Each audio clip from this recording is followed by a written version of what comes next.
O Update or Die traz um convidado super especial aqui no Estúdio Bi Brasil da PEX, Fernando Luna, diretor editorial da Editora Globo, primeira vez aqui no festival. Pois é. O que você está achando dessa loucura? Cara, eu tô adorando, assim, tinha altas expectativas por tudo que eu vi de todo mundo, né, por acompanhar pelo Update esses anos todos, como é que rolava, mas me surpreendeu positivamente, assim, porque é uma combinação muito rara de conteúdo muito bom, com um espectro incrivelmente amplo. Assim, você tem desde discussões muito específicas sobre trade, sobre VR, sobre métrica, até conversas muito filosóficas. Assim, uma das coisas que eu mais gostei de ver foi uma discussão sobre se era possível dar consciência para os computadores.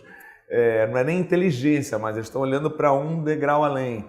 Ao mesmo tempo, uma combinação de networking, de diversão, happy hour, que você vai fazendo um monte de conexões que parece que economiza umas 10 reuniões no Brasil, né? Quando você encontra as pessoas aqui em Austin, todo mundo dentro dessa mesma lógica, né? De querer olhar para a criação, para onde o mundo está indo, parece que você pula assim, umas etapas do que você teria que fazer lá no Brasil. Tem sido bem especial, assim, 5 dias muito intensos, né, cara? É uma programação literalmente, assim, das 9h30 às 2 da manhã, das 9h30 à meia-noite, né? Você vai saindo de um happy hour para um jantar, para não sei o que lá. Então tem sido muito divertido, assim, e rico mesmo. É uma experiência intensa. É a minha primeira vez também aqui, mas o Update já vem há mais de 10 anos fazer a cobertura, quando tudo isso aqui era mato. E uma das sensações que eu tive foi essa também, da pluralidade das disciplinas, vamos assim dizer, e o quanto elas são fluidas, né? Você não tem, agora vamos falar de arte, agora vamos falar de música e por aí vai. E de tudo isso que você viu, teve algo que te chamou mais atenção, algum keynote speaker ou alguma macro tendência e palavras-chave que ficaram na tua cabeça, assim? É engraçado, tem muitas palavras que se repetem toda hora, né? Acho que realidade aumentada, talvez até mais do que VR, do que realidade virtual, ganhou muita expressão. Aqui eu vi muitos painéis diferentes, assim, uma sensação de que o VR talvez tenha chegado um pouco antes do que deveria e ainda não está totalmente pronta a experiência imersiva, mas que a realidade aumentada tem um campo de atuação enorme. Obviamente, learning machine, né, cara? Todo mundo falando um pouco de como é que a gente vai conseguir fazer essa conexão entre máquina e gente de uma maneira mais eficiente, em especial na comunicação, que é o que me interessa perfeitamente. Mas talvez assim, o trend que eu mais tenha me interessado tenha sido ver que em muitas das conversas o assunto acaba sendo uma coisa muito simples, que é o relacionamento entre gente, duas pessoas se conectando. Desde a Esther Perel, que foi talvez eu acho que foi o dia mais cheio do Ballroom D, que é o principal lugar, um dos mais cheios, até a Manpur da CNN falando sobre o programa dela sobre amor e desejo pelo mundo. Tá todo mundo no final precisa, de carinho, tá todo mundo entendendo querendo entender como é que a tecnologia melhora a qualidade das relações humanas, né? Não adianta só a gente ficar falando em Quantum, em Bit, em VR, em Learning Machine, se não servir para deixar a vida de todo mundo melhor. Então, na hora que você senta aqui, em que teoricamente é o espaço para falar de inovação de um jeito um pouco mais frio, talvez de máquinas, de tendências, de megatrends, né? Que tem também muito isso, né? A palestra do WGSN, a palestra de um monte de gente que vai ali até aquela coisa mais tate-bitate, de passo a passo. Mas que no final, assim, o que está todo mundo atrás é como é que as conexões entre as pessoas ficam melhores. Precisa servir para isso. Seja para você ganhar tempo e ter mais tranquilidade para ir do ponto A ao ponto B com os carros autônomos, mas no final é para assim, a qualidade de vida está melhor, a qualidade das relações está melhor. Isso eu achei muito interessante ver num lugar como esse, que eu não esperava ouvir tantas conversas sobre comportamento, no final de contas, como eu ouvi essa semana. E isso é recorrente não somente do ponto de vista da tecnologia em si, mas a gente estava conversando hoje com o pessoal de audiovisual e a gente chegou nesse mesmo denominador comum de impressão deles também, do tipo, tem um algoritmo que vai te ajudar a escrever o script, o roteiro pautado no gosto das pessoas, pode ter um bot que escreva tudo isso, ou na área de produção de conteúdo também, mas no final do dia, esse layer humano, vamos assim dizer, ele é indispensável, porque quem vai consumir todo esse conteúdo também é um ser humano. Né? Quem programa o algoritmo é a gente, então a gente de alguma maneira acaba passando o nosso ponto de vista, às vezes os nossos valores, os nossos preconceitos no algoritmo. Então também perder um pouco dessa ingenuidade de achar que as coisas acontecem de maneira completamente independente. Sempre tem gente por baixo. Até a hora que tiver de fato uma inteligência artificial autônoma, uma consciência de máquina autônoma, será que é possível? esse foi um debate muito louco, porque era um filósofo, um cientista alemão e um matemático. E eles não concordaram inteiramente se é possível ou não, de fato, ter consciência, quer dizer, que é aquela subjetividade humana, enxergar o mundo a partir de um lugar subjetivo.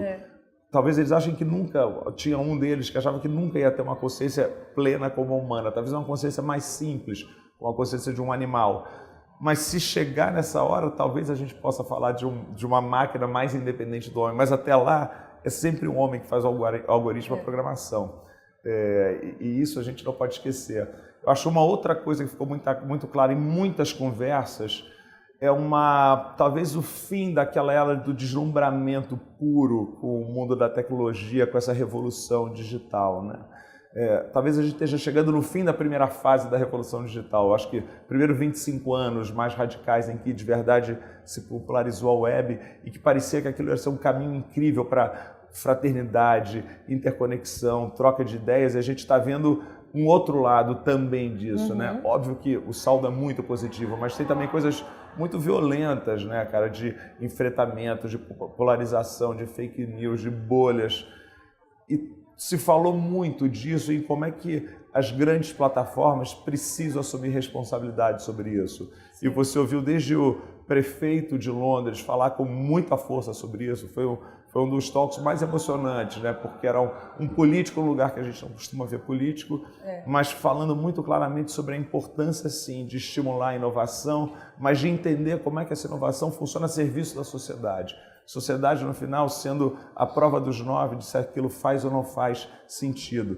Então tem desde o prefeito de Londres falando assim, olha, precisamos conversar sobre como fazer o impacto ser mais positivo dessas grandes plataformas. Aí ele falava especialmente redes sociais, mas também Google, até o vice-presidente da Apple, né? Contra assim, olha, o nosso lugar aqui como Apple sempre foi de muita responsabilidade, preocupado as nossas plataformas, iTunes e tudo, em ter segurança para crianças, para os pais ficarem tranquilos da usabilidade. E fazendo uma crítica ali indireta, a maneira como talvez Google, Facebook se comportam em relação a isso, tendo uma dificuldade enorme de assumir a responsabilidade, né?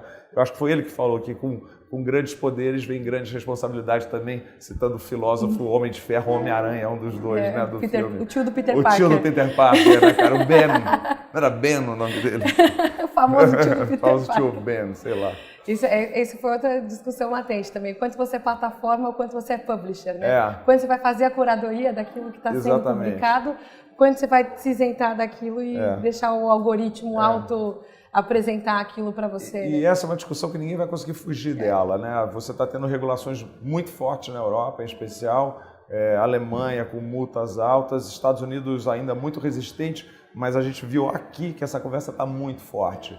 Eu achei que a posição do prefeito de Londres fosse encontrar mais resistência, mas ele foi muito ovacionado no final, o que me fez entender que talvez aqui nesse lugar, talvez um lugar um pouco mais democrata, né, do que o resto dos Estados Unidos, esse público que está aqui, uma quantidade grande de estrangeiros, tenha feito também, encontrado eco nesse ponto de vista, que não é de jeito nenhum daquela regulação sufocante para inibir o desenvolvimento, mas para fazer com que, de fato, a entrega para a sociedade seja muito positiva e que tenha espaço, sim, para o desenvolvimento e para o avanço.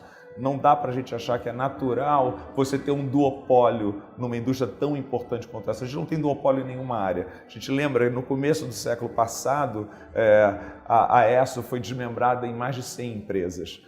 E hoje estão todas aí, uma boa parte delas está aí, inclusive a ESSO.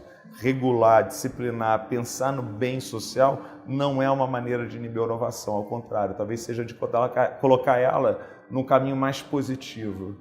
E que reflete esse estágio de amadurecimento e não mais de deslumbramento. Exatamente. Com tudo isso. É o fim do começo, talvez a gente esteja agora nesse 2018, né? O fim do começo da primeira fase. Legal. Cortar os textos primeira fase, né? Chicamos. Vamos aprender agora a jogar a segunda fase, se tem algum botão de atalho, algum truque para a gente fazer. Que bom. Obrigada por trazer toda essa visão para a gente. Acho que foi muito inspirador.